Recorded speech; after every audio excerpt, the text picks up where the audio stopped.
We are now going to be joined by a member of the Jim Stynes Foundation Board who also happens to be playing at the weekend, and he will unveil the Jim's game Guernsey that the D's will wear at the weekend. Please welcome Jack Viney.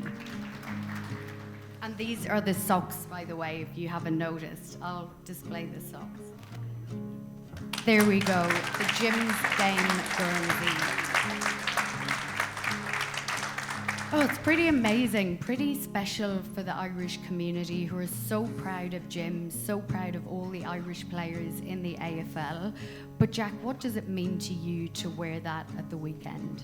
Well, I think, Jim is a legend of this football club, not only from what he did on the football field, but, also what he did off the footy field and, coming back as president of the club and getting us out of the really dark times back in kind of the late 2000s. So it's just great, the younger players and the whole football club in general has had a really good kind of education about Jim over the last couple of months with the season launch and Jim getting elevated to legend status, which I think is only 5 or 6 players in the history of the football club. So we're all well aware of what Jim means to this football club, and to have a game that represents Jim and all that he stood for.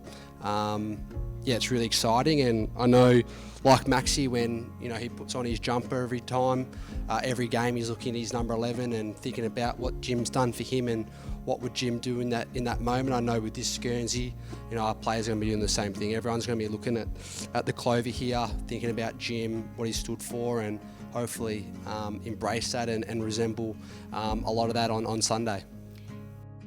To see that jumper and his boys running out with the jumper in his honour, I know would have given him just enormous pride.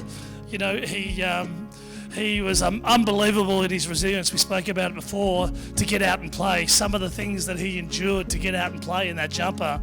I remember sort of sitting with him at a fitness test, and he had a broken rib, and he didn't tell anyone he had a broken rib, but he had 2 of the meanest, toughest guys just jumping into him on a Thursday night training session with the coach saying, "There's absolutely no chance you're playing, mate, you're not playing."